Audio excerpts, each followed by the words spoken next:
Vadis tad jaunākā sējmašīna ProSeed V24. Šī sējmašīna ir 6 metru plata un tā ir 24 rindstarpes. Tā ir visprecīzākā, kas šobrīd ir, un ar to var sēt gan kviešus, gan miežus, rapsi, zirņus un pupas. Pa lielam visas kultūras. Ietilpība šai sējmašīnai ir 2000 litri. Kāpēc varbūt ir tik maza? Tāpēc, ka ar šo sējmašīnu ir iespējams samazināt izsējas normas un sēt daudz precīzāk.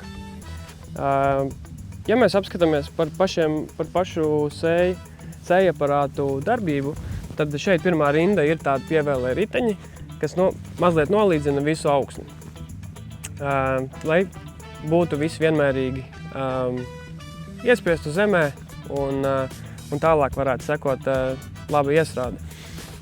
Šeit nākamais ir saucamie row cleaneri, kuri, ja ir, piemēram, slikti apstākļi augsnē un ir tādi vairāk augsnes gabali, viņi iztīra ārā, jo pēc tam seko sēdisks, kurš iet un iesēj pašu sēklu. Pēc tam, kad sēkla ir iestrādāta, piemēram, šim modelim ir iespēja ar minerālu mēsliem sēt, kad tātad minerālu mēsli un sēkla ir iestrādāta augsnē, iet pievēlē ritenīši, kas aizrauš ciet sēklas vadziņu, un sēkla ir iesēta. Labdien! Mēs esam šodien ieradušies uz Uzvara lauks ziemas rapšu sējumiem.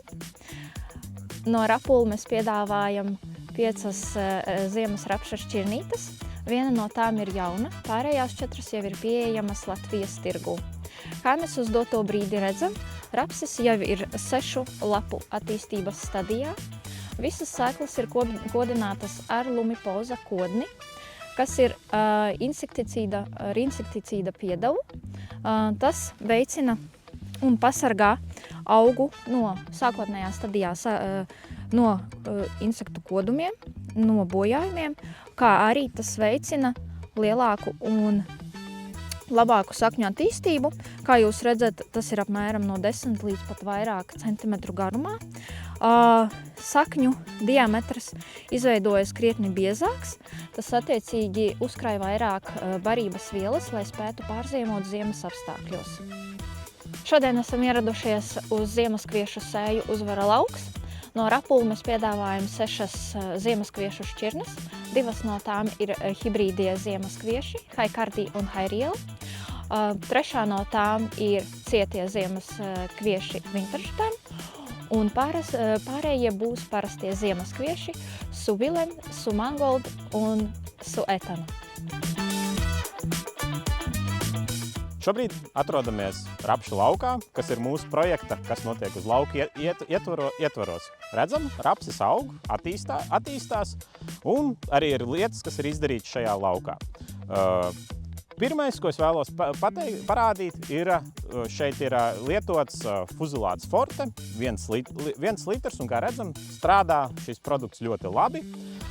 Ko vēlos uzsvert, mūsu pieredze rāda no izmēģinājumiem, ka lietojot dalītās devās fuzilātu Forte, mēs iegūstam līdz 5% ražas pieaugumu, kas būtu kāds 150 kg ražā, jeb 70 € jūsu maciņam pie šī brīža cenas.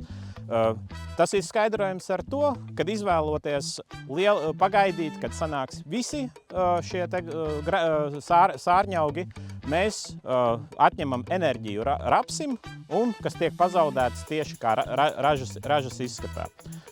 Par fuzilātu Forte noteikti ir jāpiemina arī šī formulācija, kas dod šim produktam labas maisīšanas iespējas, maigumu pret augu un stabilitāti, ko mēs arī pārbaudījām šajā laukā, veicot izmēģinājumos maisījumu fuzilāts Forte ar augšanas regulātoru, kurš satur metkanazolu un insekcīdu kaiso no mūsu klāsta. Par insekcīdiem šādos siltos garos rudeņos, es domāju, ka nevienam saimniekam vairs nav jautājumu. Jautājums ir drīzāk par to, cik daudz viņš ir nepieciešams. Kas vēl turpinot to, kas vēl šeit ir nepieciešams darīt?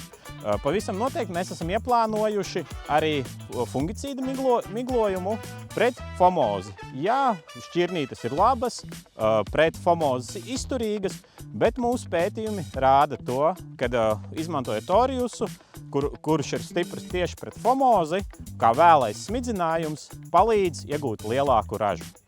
Tagad atrodamies Ziemaskviešu laukā, kur man šobrīd jums nebūs daudz ko pastāstīt, jo visi galvenie darbi veicamie no mūsu puses būs pavasarī.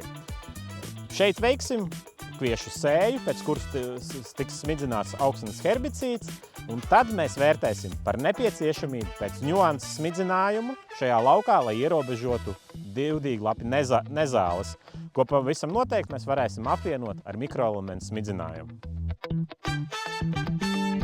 Šobrīd rapses ir jānodrošina ar visām nepieciešamajām barības vielām. Un kā svarīgākie tagad ir fosfors un kālijs, kas ir spēcīga auga pamats rudenī. Laukos, kur mums trūkst pamatmēslojums vai ir nabadzīgākas augsnes, mēs rekomendējam fosforu kāliju ārpussakņu mēslojumu Harmonika 2 litri uz hektāru. Bors un mangāns ir jānodrošina rapsī arī rudenī. Šobrīd mēs uz lauku jau varam redzēt pirmos bora deficīta simptomus, kas ir saistīti ar straujo rapšu attīstību šajā siltajā rudenī.